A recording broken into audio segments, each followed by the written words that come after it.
오늘도 옆에 분들에게 말씀으로 은혜 받으십시오 하고 축복하십시다.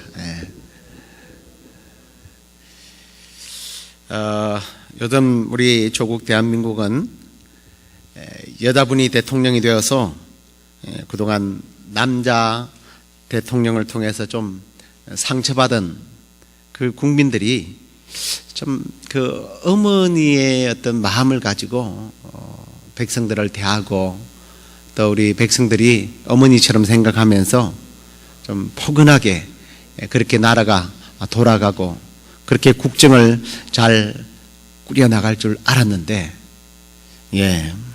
그 대통령을 손에 쥐고 펴는 그런 쥐락펴락했던 최순실이라고 하는 여자 때문에 패닉 상태에 지금 빠져 있습니다. 이 위기를 어떻게 극복해야 될지 정말 우리가 심히 걱정스럽고 또 기도해야 될 제목 중에 하나가 아닌가 생각합니다. 그런데 문제는 이 중심에 있는 이 최순실이라고 하는 여자가 기독교와 불교와 천도교를 짬뽕시켰던 영생교 교주의 딸이라는 거죠. 최태식 목사 이렇게 알려졌습니다만 사이비 목사죠. 사이비 교주입니다. 영생교는 사람이 원래 신이었다고 주장을 해요. 그래서 현재의 사람이 원래의 신의 모습으로 돌아가게 되면 불사의 죽지 않는 영생체로 바뀌게 된다. 그랬던 그는 신이 되지 못하고 결국 가셨어요. 어디로 가셨을까요? 몰라요. 어디 갔는지? 지옥으로 갔죠. 자기 스스로 목사라고 이름을 갖다 붙인 사이비 교주의 딸이라서 참 다행이에요. 처음에 목사의 딸이라고 그래서 가슴이 철렁했습니다. 그런데 사이비 교주의 딸이라고 그래서 한편으로는 이 감사할 내용은 아닌데요. 감사가 저절로 되더라고요. 그러면서도 한편으로는 또 이런 것들이 악재로 등장을 해서 기독교가 타격을 입지 않을까 라는 생각도 해봤습니다. 그리고 한편으로는 그런 생각도 해봤어요. 우리 크리스찬들이 참 잘 살아야 되겠구나. 우리가 참 잘 살아야 되겠구나.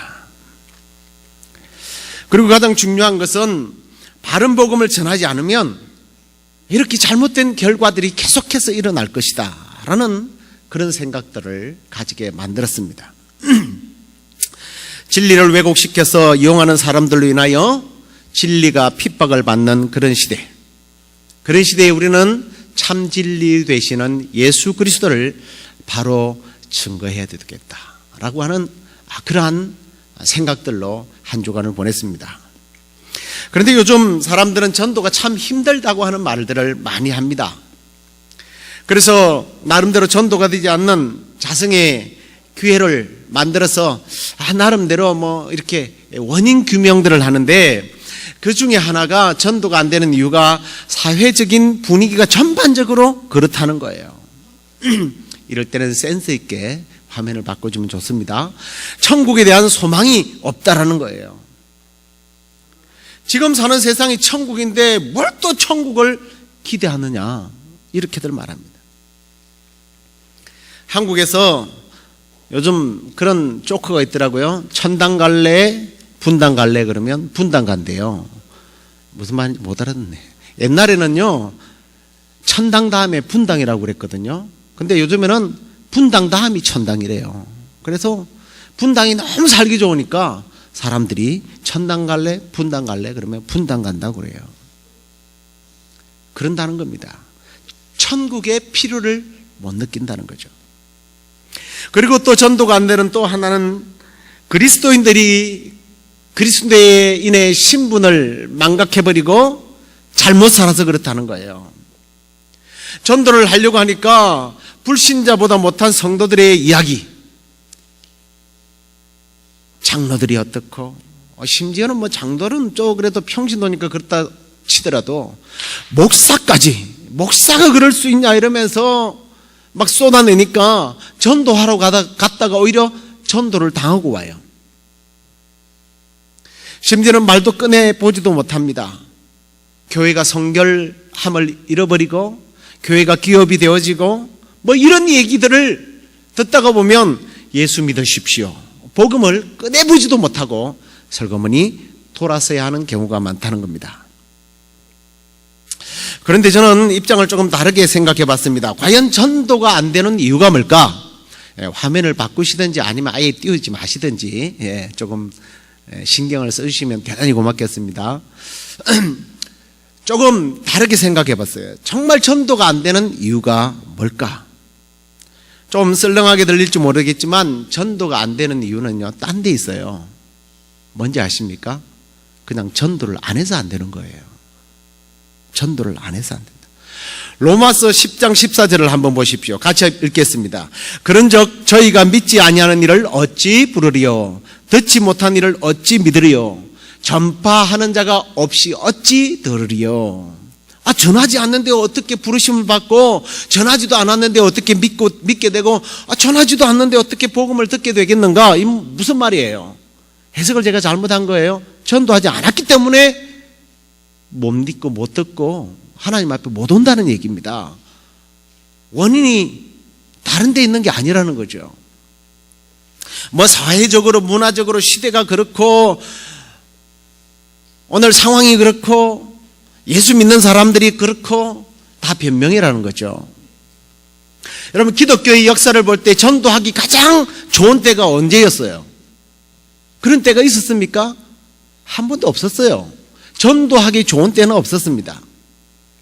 심지어는 전도를 하면 죽이는 그런 시대들도 있었습니다. 그런데 놀랍게도 그런 시대에도 복음이 전파되었어요. 아니, 복음이 더 잘 전파되었어요. 왜요? 그럼에도 불구하고 전하는 사람들이 있으니까. 솔직하게 우리가 1년에 몇 번을 전도하느냐는 겁니다. 몇 명을 전도해서 교회를 데리고 왔는가 하는 것이 정말 우리의 숙제들이죠. 여러분, 결과 따지지 말고요, 경과를 한번 보십시오. 그래도 우리 교회는 호응이 있든 없든 1년에 한 번은 선교도 가고 전도 행사도 하고 있지만 그나마 전도에 대해서 생각이라도 좀 해보잖아요. 고민도 해보고. 그런데 안 그런 교회들 정말 많아요. 기독교연합신문에서 올해 4월달부터 9월달까지 주요 신학교 11곳 재학생 300여 명으로부터서 설문조사를 했다고 합니다. 화면을 너무 빨리 보여주셔갖고 여러분들이 저게 뭔가 하셨을 텐데요. 그 중에 제 눈에 딱 들어오는 게 있었어요. 그게 뭐냐면 10년 후에 한국 기독교가 과연 쇠퇴할 것인가 아니면 성장할 것인가, 에 대한 질문입니다. 그런데 보면 51.3%가 쇠퇴할 것이다, 성장할 것이다는 23.3%. 그런데 왜 쇠퇴할 것인가를 설문조사를 통해서 알아봤더니 주일학교, 영성의 쇠퇴, 사회로부터의 신뢰를 상실한 것, 물질 만능주의와 쾌락주의, 목회자의 자질 부족, 뭐 이런 것들이 쭉 꼽혔어요. 여러분은 뭐라고 생각하십니까? 여러분들이 아마 생각하는 정답이 저기 있을지도 모르겠습니다. 저는 정답이 그 설문조사 가운데 있더라고요. 그래서 제가 캡처를 했어요. 한번 보여주시기 바랍니다. 잘 보이는지 모르겠습니다. 신학대학원생들에게 전도 경험을 물어봤다고 합니다. 그랬더니 놀랍게도, 글쎄 놀라운 건지 안 놀라운 건지 모르겠습니다만 저는 놀랐어요. 57.3%가 전도를 해본 적이 없었다고 합니다. 여러분, 제가 조금 전에 전국 신학교, 아주 큰 신학교들이에요. 그들에게 물었을 때 10년 후에 한국 교회가 쇠퇴할 것이다 라고 답변했는데 몇 프로예요? 51%가 넘었습니다. 근데 그럴 수밖에 없어요. 아니, 57%나 되는 신학생들이 전도해본 경험이 한 번도 없다니까 당연히 기독교가 쇠퇴할 수밖에 없습니다. 신학교를 왜 가요? 영혼 구원해보겠다고, 전도하겠다고. 그래서 신학교 가는 거 아닙니까? 신학 공부하는 학생들이 사실은 제일 뜨거울 때예요. 제가 봐도 제 경험에도 그런 것 같아요. 제 사역 가운데 통틀어서 가장 뜨거울 때가 언제느냐? 신학교 다닐 때예요. 옛날 신앙을 팔아먹으면 안 된다고 그러는데 그때는 정말 뜨거웠어요. 그냥 펄떡펄떡 뛰어다녔습니다. 그런 신학생이 57%가 넘는 사람들이 전도를 해본 경험이 없다. 그러니 당연히 교회가 쇠퇴하죠. 전도를 안 하는데. 과거 우리 믿음의 선배들은 우리보다 훨씬 교리적으로 많이 알고 있고 제자훈련도 많이 받고 성경 공부도 많이 하고 성경을 달달달 외워서 전도를 했을까? 아니에요. 기독 역사를 보면 지금 이 시대만큼요 설교를 많이 듣고 성경 공부 많이 하고 훈련 많이 받는 시대도 없었어요. 그런데 역사상 가장 전도를 안 하는 시대로 바뀌어버렸습니다. 전도를 안 하는데 어떻게 교회가 성장할까? 아까 로마서 말씀 그대로예요. 전하지 않는데 누가 믿느냐는 겁니다. 또 다른 신문을 하나 보여주시기 바랍니다. 두란노닷컴 회원들 대상으로 두란노 수원에서 운영하는 거예요. 전도하면 가장 뭔가 떠오르느냐라고 물었더니요 40%가 부담스럽다 라고 대답을 했다는 겁니다. 이건요 전도 그러면 하나님의 방법 뭐 어떻게 전도를 이런 게 아니라 또 부담되네. 그러면 오늘 여러분들이 지금 여기 있는 40%는요 오늘 제 설교는 상당히 뭐예요? 부담스러운 설교가 된다는 거예요. 목사가 요즘 계속 한 4주 연속으로 자꾸 전도에 대한 설교를 하는데 상당히 부담된다 이거라는 겁니다. 전도는 언젠가부터 우리의 머릿속에 의식 속에는 필수가 아닌 선택으로 자리를 잡고 있습니다. 이 말은 해도 되고 안 해도 된다라고 생각한다는 겁니다. 그런데 오늘 우리가 읽었던 본문 말씀에 보면요 전도는 해도 되고 안 해도 된다라는 문제가 아니라는 거예요. 전도를 안 하면요 피값을 찾는다고 말합니다. 이 말은 전도는 죄라는 얘기예요. 얼마나 강력하게 이야기를 하십니까? 죄를 물으시겠다는 겁니다. 솔직히 과거에 전도를 하지 않는 사람들의 이유는 하나였어요. 전도를 하면 생명을 내놓아야 하니까. 지난날 우리나라 조국에 복음을 전하러 왔던 토마스 선교사 배에서 내려서 땅을 밟자마자 목을 쳐서 죽였습니다. 그때 그가 던진 그 쪽복음이 놀랍게도 역사에서 복음의 역사가 일어났어요. 전도라는 건 참 무서운 얘기예요. 오늘 본문에 보면 우리들을 복음의 파수꾼으로 세우셨다고 말합니다. 목숨을 내놓고 전도하기가 힘드니까 말아야지. 그랬더니 하나님께서 야 피값을 내놔 라고 말한다는 겁니다. 고린도서 9장 16절에 보면 사도 바울이 이와 같은 말씀을 합니다. 내가 복음을 전할지라도 자랑할 것이 없으면 내가 부득불할 일을 했을 뿐이다. 만일 복음을 전하지 않으면 내게 화가 있을 것이다. 전도하지 않는 것이 지옥에 갈 만큼 큰 죄가 된다는 얘기입니다. 그러면 하나님께서 전도하지 않는 것을 왜 죄로 여기시는가? 하나님께 엄청난 손해를 끼쳤기 때문이에요. 하나님은 본전 생각이 나서 손해배상을 청구하겠다는 얘기입니다. 오늘 본문 말씀에 피해값에 대한 말씀을 하셨습니다만 고린도서 6장 20절이나 사도행전 20장 28절에 보면 하나님께서 우리를 피로 샀다, 피로 사신 교회라는 말들이 계속 나옵니다. 여러분 우리가 어떤 물건을 나의 것으로 소유로 삼기 위해서는 두 가지 절차가 있어요. 가지는 방법이 두 가지예요. 정당하게 갖는 방법이 자기가 만들면 자기 것이 돼요. 그리고 물건의 값을 지불하면 자기 것이 됩니다. 물론 다른 사람들에게 선물을 받아서 자기 것이 되는 경우도 있지만 이건 좀 찝찝해요. 이 친구가 이걸 왜 주지?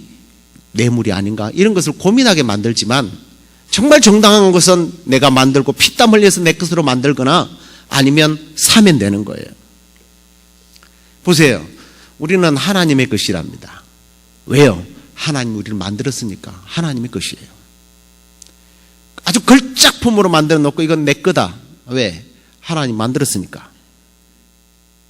저와 여러분이 하나님의 것인 줄로 믿습니다. 할렐루야. 하나님의 것이에요. 그런데 두 번째로 물건값을 지불해야 된다고 그랬잖아요. 하나님께서 우리를 값을 주고 사버렸어요. 얼마나 주셨을까요? 얼마를 주고 사신 거예요? 온 천하?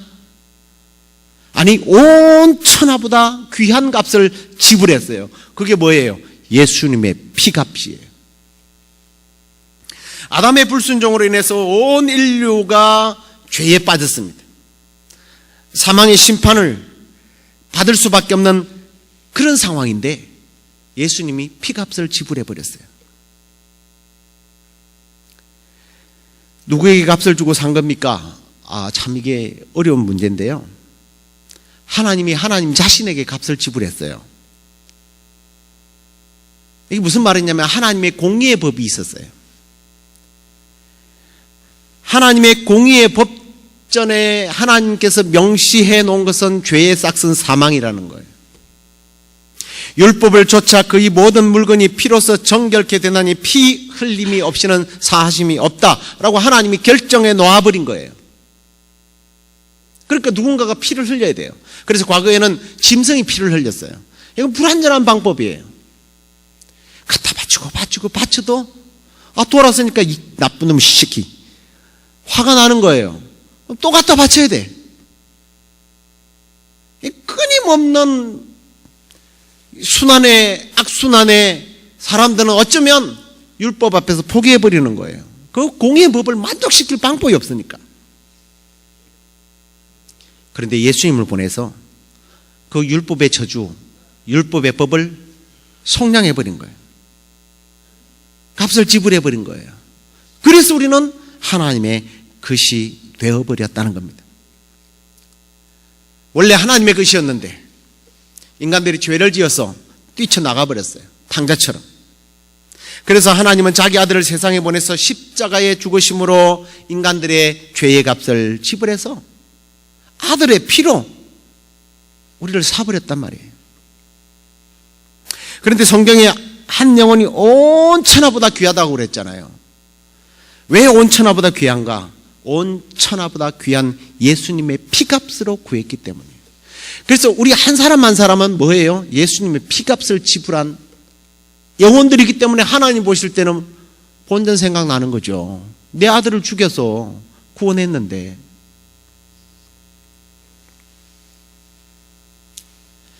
우리가 이 땅에 오셔서 피를 흘려서 영혼을 구원하신 그 주님에 대해서 소식을 전하지 않으면 오늘 말씀은 그 피를 무용지물하게 만든 죄로 하나님의 값을 지불한 하나님의 그 은혜와 하나님의 그 대가를 무용지물로 만들어버렸기 때문에 손해배상을 청구하겠다는 거예요. 그게 피값을 찾는다는 얘기입니다.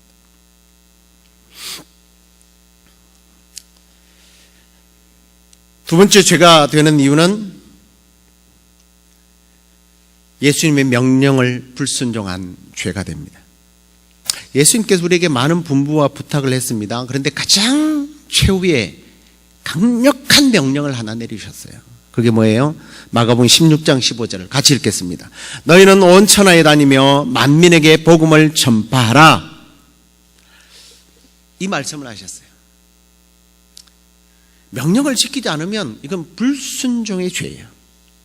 이 불순종의 죄에 대해서 에베소서 5장 6절에 이렇게 말합니다. 하나님의 진노가 불순종의 아들들에게 임할 것이다.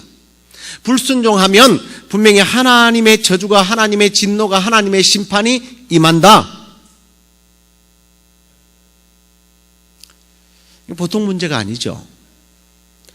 아담과 하와는 하나님의 선악과를 먹지 말라고 했을 때에 어떻게 했습니까? 먹지 말아야죠. 먹지 말라고 그러면. 근데 살짝 바꿔요. 정령 먹는 날에는 죽으리라. 그걸 갖다가 사단이 물어보니까 죽을까 하노라. 그런데요, 이런 현상들은 오늘날에도 수없이 일어나요. 하나님의 말씀을 자기 편한 대로 해석을 한다는 겁니다. 너희는 온 천하에 다니며 만민에게 복음을 전파하라. 그러면요, 아이고 큰일 났네. 이게 아니고 먼저 계산을 해봐요. 저거 누구한테 이 얘기한 거지?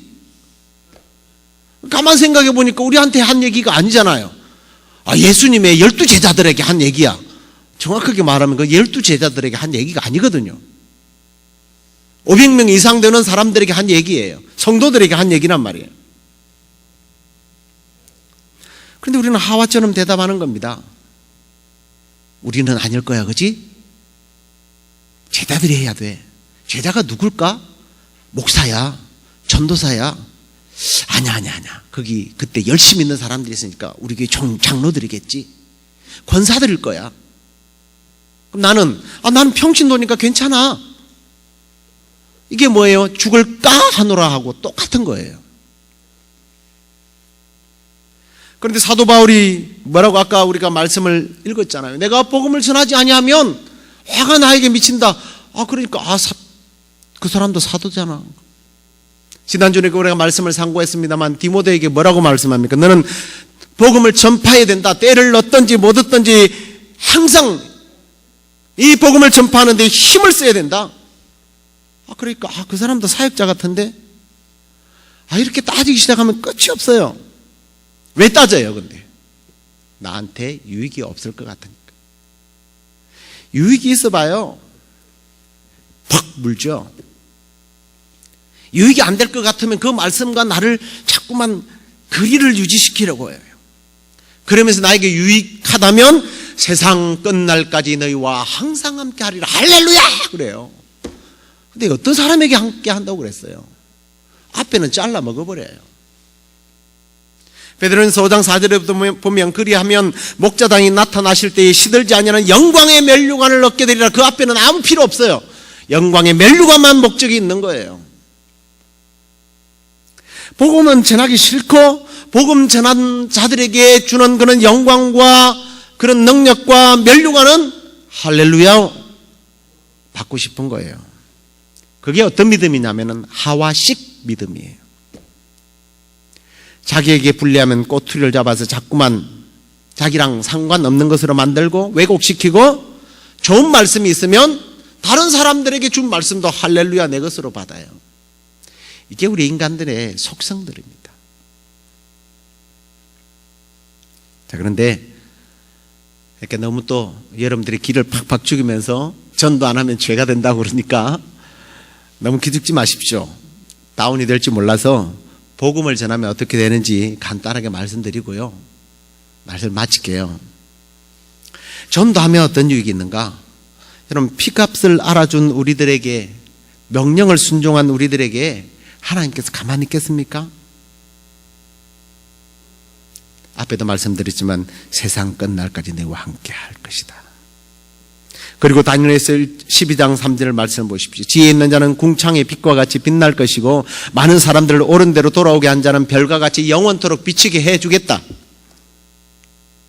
디모데후서 4장 8절에 보면 이제 후로는 나를 위하여 의의 멸류관이 예비되었으므로 주 곧 의로우신 재판장이 그날에 내게 주실 것이니 내게만 아니고 주의 나타나심을 사모하는 모든 자에게니라. 그런데 이 말씀은 그냥 열심히 신앙생활을 했다라는 말이 아니고 아까 제가 소개했던 지난주에 소개했던 디모데에게 너는 말씀을 전파하라. 때를 얻든지 못 얻든지 항상 힘쓰라. 그 말 끝에 나오는 말씀이에요. 복음을 전한 자들에게 의의 면류관, 생명의 면류관, 영광의 면류관을 기다린다고 주님께서 말씀하더라는 겁니다.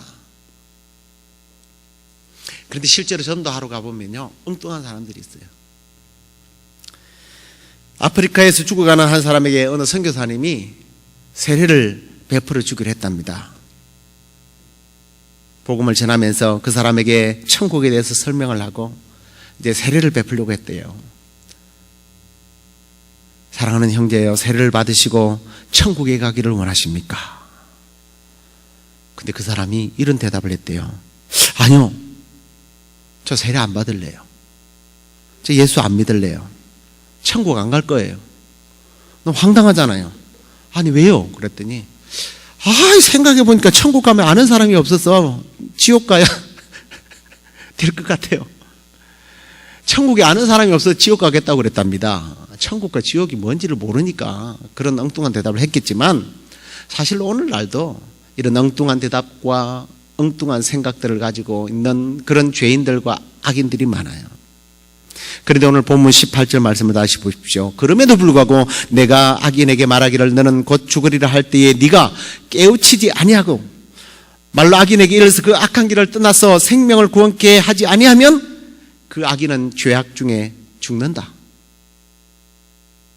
그런데 그럴 것 같아서 복음을 안 전하면 내가 그 피값을 내게 찾을 거야. 그런데 19절에 가서는 뭐라고 말씀해요?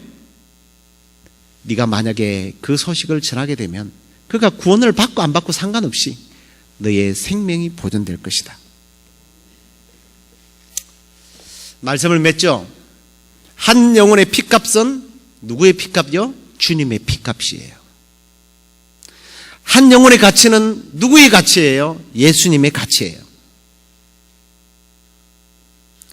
전하지 않으면 하나님이 손해배상 청구를 우리에게 할 것입니다. 그래서 사도들은 만민에게 복음을 전파하라는 주님의 말씀을 들고 전했어요. 구원하는 일, 그것은 우리의 일이 아니에요. 그것은 하나님이 할 일이에요. 근데 지난번에 말씀드렸지만 자꾸 우리는 그걸 바꿔요. 내가 구원하려고 그래요. 내 책임은 전하는 책임이에요. 뒷책임은 우리 하나님께서 하실 겁니다. 이제 저와 여러분이 남은 생애에 주님의 피값을 찾아드리고 또한 주님의 명령에 순종해서 주님께 큰 상급 받는 그런 생애가 되시기를 주님의 이름으로 축원합니다. 축원합니다. 그리고 더 나아가서 우리 생명의 축제인 사랑과 행복의 초대에 많은 영혼들을 주께로 인도해서 정말 주님이 약속하신 그 영광의 면류관, 의의 면류관, 궁창의 별과 같이 빛나게 되는 그러한 주인공이 저와 여러분이 될 수 있기를 주님의 이름으로 다시 한 번 더 축원합니다. 우리 다 같이 일어나서 찬양하십시다.